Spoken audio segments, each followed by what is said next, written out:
সংসার নামক এই কর্মক্ষেত্রের কোনো টাইম টেবিল নাই। তো এই সংসার নামক অফিসটার ভিতরে কোনো ইন টাইম নাই, আউট টাইমও নাই। 24 আওয়ার্সই খালি কাজ আর কাজ।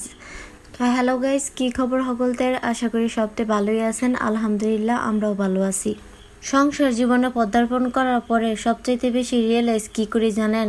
আমার মা বিগত 40 বছর যাবৎ কিভাবে সংসারই করছে সেই চিন্তাই করি এখন। তো ছোটোবেলায় যখন অনেক বেশি ছোটো ছিলাম, খেলার ছলে থাকতাম, তখন মা যদি কোনো কাজের কথা কইতো ঘরের, এক কথা কয়ে দিয়ে বয়ে থাকতাম যে আমি পারতাম না।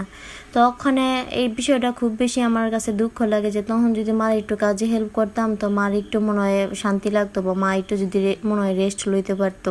সংসারের কাজের পাশাপাশি আমরা ছিলাম 5 বোন। তো এই 5 সন্তানের লালন পালনও আমার মা একলা হাতেই করছে। তো আমি ছিলাম ছোট সন্তান, যদিও একটু আদরের, তো আদরেই বেশি বাদর হয়ে গেছিলাম, যার কারণে ছোটোবেলায় আমার মার কাজে কোনো হেল্প করি নাই। তবে একটু যখন বুঝদার হইলাম, একটু বোঝা শিখলাম, তখন আমি মায়ের কাজে হাতে হাতে মায়ের অনেক বেশি হেল্প করছি। তো বিগত 5 বছর আগে আমার মা যখন প্রথম অসুস্থ হয়, তখন থেকে সংসারের দায়িত্ব আমার হাতেই ছিল, কারণ আমার বোনেরা যার যার বিয়ে হয়ে গেছিলো, যার যার শ্বশুর বাড়িতে গেছিলো গা। তো যার কারণে আমি ছোট সন্তান হিসেবে মায়ের সংসারের হালটা ধরছিলাম নিজ হাতেই। তো সময়ের বিবর্তন আর ভাগ্যের পরিহাসে এখন নিজের সংসার নিজেই সামলাই। তো যদিও হেল্পিং হ্যান্ড হিসেবে অনেকেই আছে, থাকলে কি, সংসার তো আমারই, তাই না? তো অফিসটা তো আমারই। তো এই দুনিয়ায় জীবিকা নির্বাহের লেগা মায়েরা যতটুকু সংসারে খাটে, এর চাইতে বেশি বাবারা খাটে, এখন অনেকে বলতে পারেন। তো বাবারা যদি বাহিরে অনেক বেশি পরিশ্রম করে থাকে, তো আমি চিন্তা করি বাবারা যখন বাহিরে পরিশ্রম করার পরে বাড়িতে ফিরে আসে, তো বাড়িতে ফিরে এসে যখন একটা গ্লাস পানি তার ওয়াইফের হাতে, আমাদের মায়েদের হাতে খায়, তখন যে একটা রিল্যাক্সের বিষয়টা বা যে একটা আরামায়েশের বিষয়টা, এই আরামায়েশটা একটা মায়েরা পায় না। কারণ এই যে চিন্তা করেন, দেখেন আমাদের মায়েরা যখন রান্না করে বা সংসারের কাজ করে, কোনো সময় কি আমরা মায়েরা বলছি যে মা তুমি একটু বসো, নাও একটা গ্লাস পানি খাও, বা একটু রেস্ট নাও, তোমার কাজটা আমি করে দিতেছি, বা তুমি একটু আধা ঘন্টা ঘুমাও?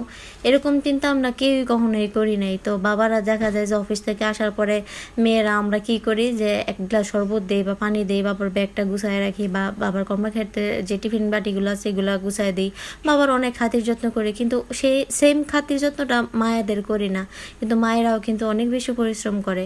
তো এইসব বিষয়গুলো যখন চিন্তা করি না, তখন মনে হয় যে আমি যদি আরেকবার আমার মায়ের ঘরে জন্মগ্রহণ করতে পারতাম, তো ছোটোবেলা থেকে আমি আমার মায়ের অনেক বেশি হেল্প করতাম। তো ইমোশনাল ভয়েস দিতে দিতে এদিকে আবার আমার পেডায় পড়ছে, আয়ো তাহলে তুমি একটু জিরাও, আমার একটু আলু ভর্তাটা বানাই দিতে। যেতে হ্যাঁ, আমার পেডায় আল্লাহ রহমতে অনেক বেশি হেল্পফুল। তো সে বাইরে যত কাজই করুক, আমার কাজে যতটুকুই বাড়িতে থাকে আমার অনেক বেশি হেল্প করে, আলহামদুলিল্লাহ। এতে আমি অনেক বেশি স্যাটিসফাইড। তো এই যে এদিকে সন্ধ্যার সময় বইয়ে পড়ছে কিছু কাজ করার লেগে, তো এই কাজটাও আমার লেগেই করতেছে। তো অনেকদিন যাবৎ বলতেছিলাম যে পেজটাতে একটু সমস্যা দেখা দিতেছে, তো এই পেজটাই রিকভার করার লেগে এখন বইয়ে পড়ছে। তো এইদিকে সবাই মিলে আড্ডা টাড্ডা মাইরা এখন আয় পড়ছি সন্ধ্যার আবার নাস্তা বানাইতে। তো সারাদিনে রান্না বাড়া, এরপরে সন্ধ্যায় নাস্তা, তারপর তো আমার একটা মেয়ে আছে আল্লাহর রহমতে। তো সবচাইতে বড় কথা, এই কাজগুলো আমার লেগে কোনো বিষয় না, কোনো মহিলা মানুষের লেগে সংসারের কাজ কোনো বিষয় না। কিন্তু যেই প্রচণ্ড গরম, এই গরমে মনটায় চাইছে কামকাজ থুয়া বইয়ে থেকে আতফাও দিয়া। তো এই যে দেখতে দেখতে ভিডিওর শেষে শেয়ার করছি। তো সবাই ভালো থাকবেন, সুস্থ থাকবেন। আর মোরাল অফ দ্য স্টোরি, যাদের সংসারে এরকম একটা আমার মতো পরিশ্রমী মহিলা আছে, তাদেরকে একটু সাহায্য করবেন। সেটা আপনার মা হোক, বউ হোক, বোন হোক, বা ভাবি হোক, যেই হোক। তো আজকের ভিডিওটা এর দূরে, সবাই ভালো থাকবেন। আল্লাহ হাফেজ।